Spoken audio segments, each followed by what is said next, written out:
Looking back at the history of Honda, we learn a lot about the company's DNA and how they started off and the ethos that they put into every single one of their engines and cars today. The company was originally founded back in 1946 and it started out making motorcycles. They looked at the bicycle and thought, wouldn't it be easy if we stuck a motor on this thing? And they became one of the world's greatest motorcycle manufacturers. Over the years though, their expertise was diverted to other avenues. Honda are well known not only for motorcycle engines, but also for lawnmower engines, for electrical generators and generator engines, and also lots of marine applications. And the fastest Honda today actually travels at over 700 kilometers per hour, but it's not a car, it's actually an aircraft. But we won't be touching on that, we're a car channel. So we're going to focus on the history of Honda, the engines they produce, the models that they produce over the years.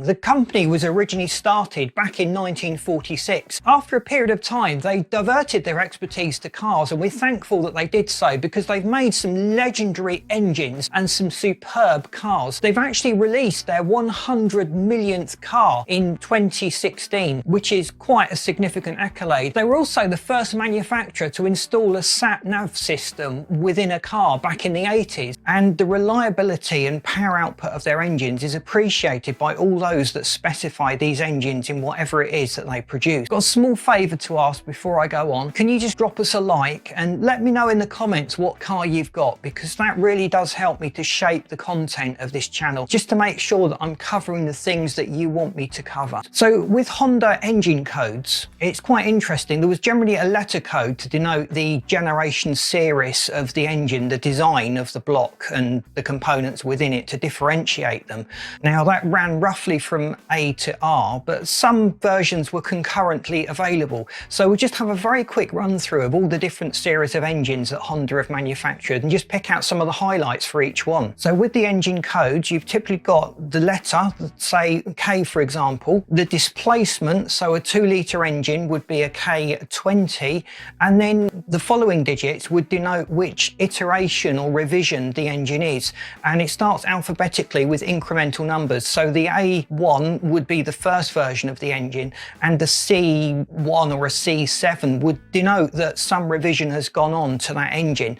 And generally speaking, the more revised an engine is, the better it is. Honda generally do improve every engine they come out with different generations, but there's a lot of regional variation, which I'm going to go into in the individual videos for each of these engines, just to help you get a feel for where you can source power mods and upgrades for your particular engine code. So we've got to start off with the A really, which was available from 1984 to 1986. And this was predominantly available in the Prelude and the Accord. It was carburetor fed engine, very, very reliable, good solid power plant. Then we come to the B series, which ran from 1989 to 2000. It was fuel injected. There was a few VTEC versions of the engine. So VTEC actually stands for Variable Valve Timing and Electronic Lift Control. So it alters the way that the valves open and close, and they typically have 2 different cam profiles to achieve this. So it's a very clever mechanism, and it's something that Honda have pioneered, and it really makes their engines stand out and different from most other manufacturers. The B series engine was actually the performance variable, which generally had a double overhead camshaft, and it was sold concurrently with the D series, which only had a single overhead camshaft, and it was replaced fairly recently by the K series. So the D series came from 1991 to 2005. There's some lovely engines, lots of different sizes, that they were generally the economical variants of the engines, mainly 1.6 or 1.7 litres of displacement, but there were a few small engines at 1.4 and 1.5. Then we've got the E series, which ran from 73 to 84. So you can see the letters certainly don't correlate with the years that the engines came out and were used.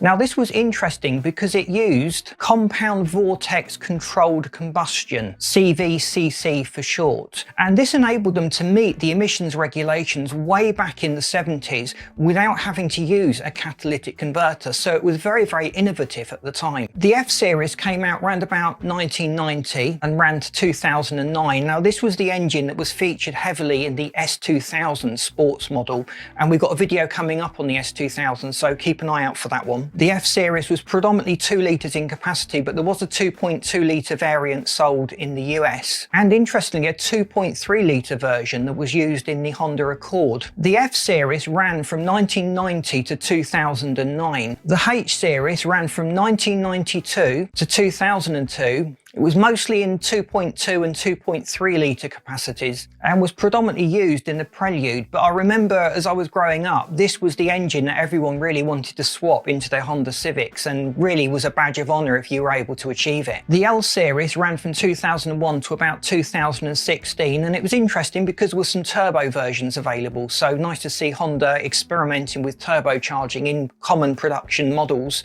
and being able to extract so much power from these wonderful engines that have traditionally always been naturally aspirated. Got the R series that ran from 2006 to 2013, the awesome K series, which is probably, in my opinion, one of the best engines that Honda have ever produced. It's certainly one engine we get a lot of comments, questions and feedback on, with people wanting to use them in their projects. And there's some really good power gains you can get out of the K series. There were quite a few different versions of the K20 engine. A lot of it depended on which region you were actually from, but there were some inherent differences just to look out for between the models. Now, generally the lower powered versions of the K20 had inferior heads which didn't flow very well, and they also had a limitation. They had the balance shaft oil pump. Now that tends to rotate at around twice the speed of the crank. It's functional at everyday RPMs and everyday driving speeds, but at higher RPMs you run the risk of cavitation, introducing bubbles into the oil, and that causes all sorts of problems within the engine. So we've got a video coming up very soon on the K series, so please stay tuned. If you haven't subscribed, please do so, just to avoid missing out on the content that we're putting out. And please drop us a like, it really helps us to get out there. Don't forget to stay tuned, and I'll see you in the next video.